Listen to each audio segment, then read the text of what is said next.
Hola, hola, buenos días, buenas tardes y buenas noches, estudiantes de séptimo año básico A y séptimo año básico B de la Escuela Cardenal José María Caro.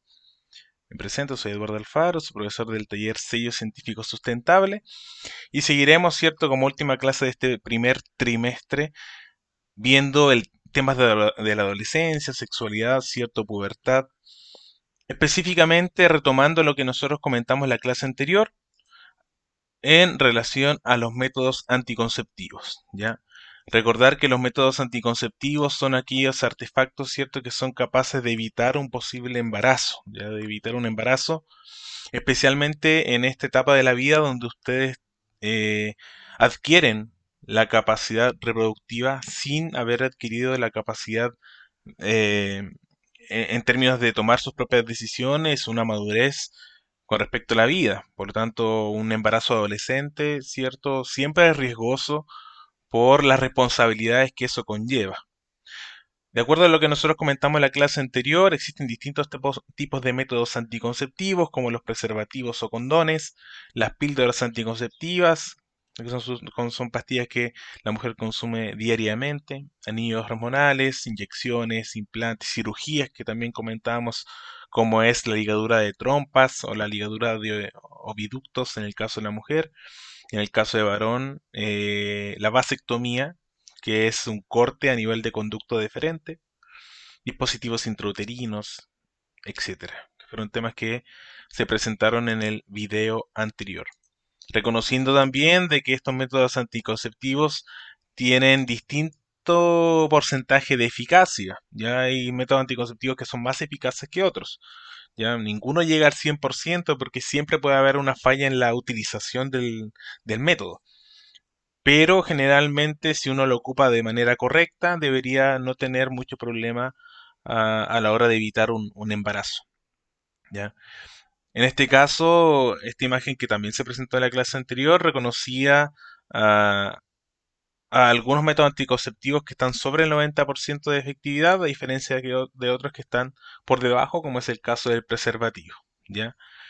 Sí es importante destacar o reconocer en esta imagen que es lo que nosotros vamos a comentar en este video, específicamente en el caso del preservativo, que es el único método anticonceptivo capaz de protegernos no tan solo de un posible embarazo, sino que también de las infecciones de transmisión sexual o antes denominadas enfermedades de transmisión sexual, debido a que no hay un contacto directo entre el cuerpo de la mujer y el cuerpo del varón en términos del sistema reproductor, porque es un porque es una barrera para los espermatozoides, pero también evita el contacto directo entre los sistemas reproductores, ¿ya?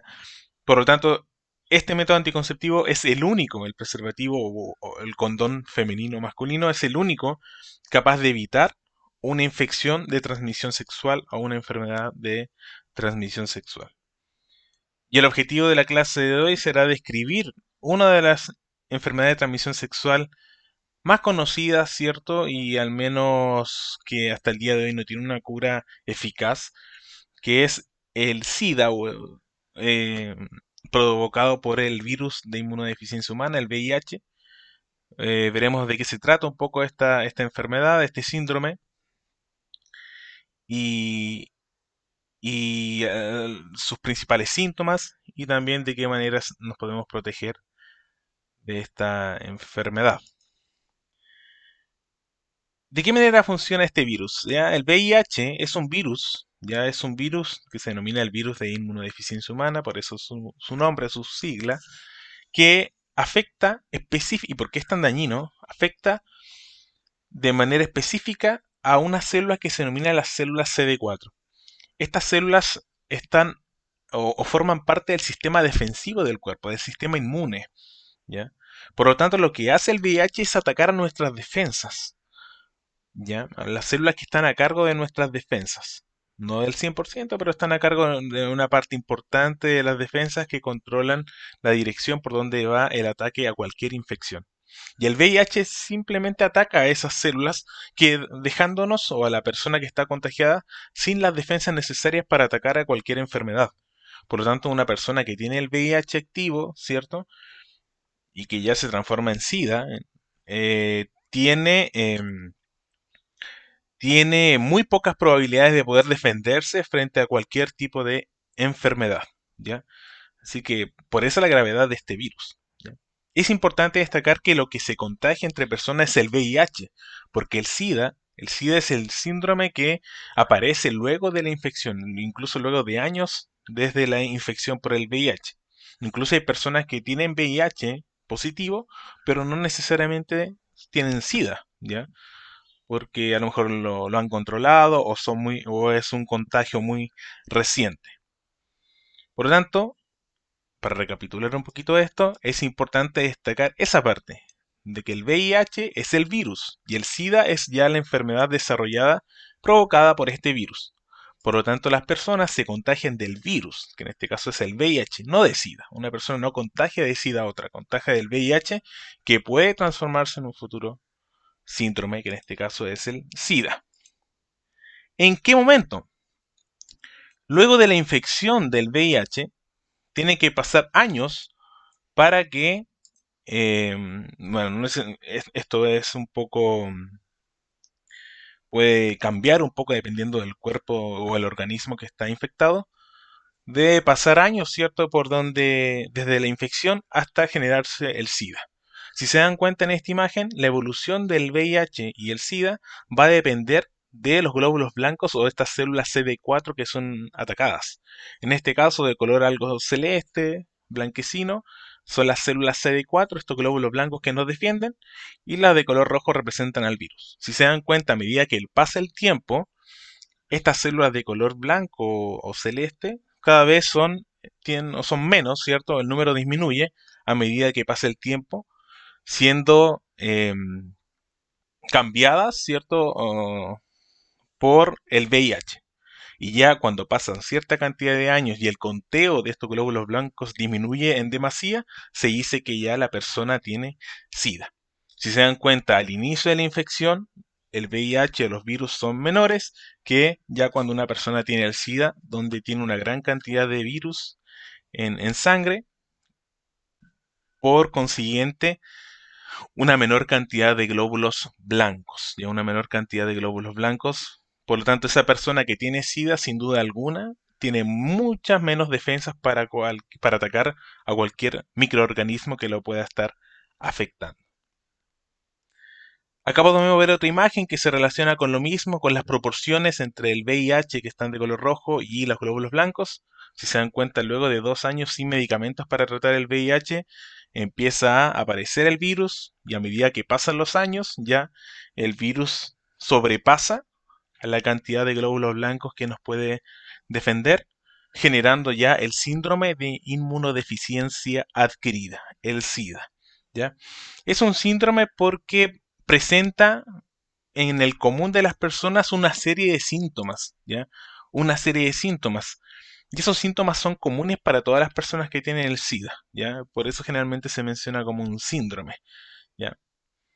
Tenemos la inflamación de los ganglios linfáticos, que son ciertas zonas del cuerpo que atacan a microorganismos, por lo tanto, esa inflamación representa que se está generando un ataque.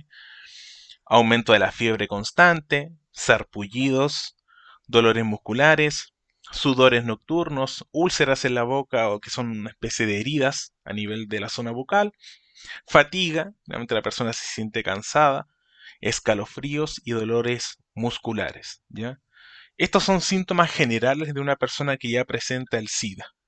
Pero lo más importante es que una persona que presenta el SIDA, lo más complejo es que no se puede defender, ¿ya? Frente a ningún tipo de ataque, ningún tipo de microorganismo. Por lo tanto, cuando ellos tienen un resfrío o una gripe, no es una simple gripe, no es un simple resfrío. Para ellos puede ser una enfermedad incluso letal, ya que puede acabar con la vida de la persona si es que no toma las medidas que corresponden, ¿ya? Para que ustedes sepan, el VIH se puede transmitir vía transmisión sexual, ¿cierto? Vía relación sexual, también por compartir ciertos artefactos que conlleven una transfusión de sangre o un contacto sanguíneo entre dos personas, como son las jeringas, por ejemplo. También a través de lo que es madre-feto, ¿ya? En el embarazo también hay posibilidades que pueda haber un contagio, pero obviamente el principal foco de contagio del VIH que provoca el SIDA es las relaciones sexuales.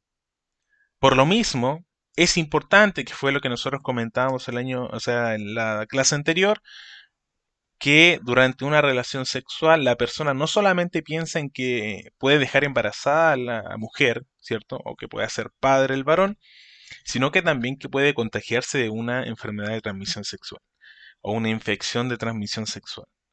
Siempre las personas tienden a pensar en que uno utiliza un método anticonceptivo simplemente para evitar un embarazo, pero en realidad lo que uno debe evitar también es una enfermedad que se puede transmitir vía sexual.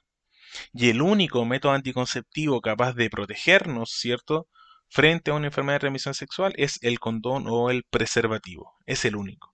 Es el único que te asegura 100% de que no te vas a contagiar de alguna enfermedad, incluso sin cura, como es el caso del SIDA, muy grave, que en la actualidad, gracias a la tecnología médica, las personas con SIDA pueden sobrevivir, ¿cierto?, un gran periodo de tiempo, pero que aún así es una enfermedad muy dañina y que afecta demasiado al diario vivir de la persona infectada. Espero que estén muy bien, un abrazo, que pasen una buena semana de receso y nos estamos viendo en una próxima clase. Que estén muy bien.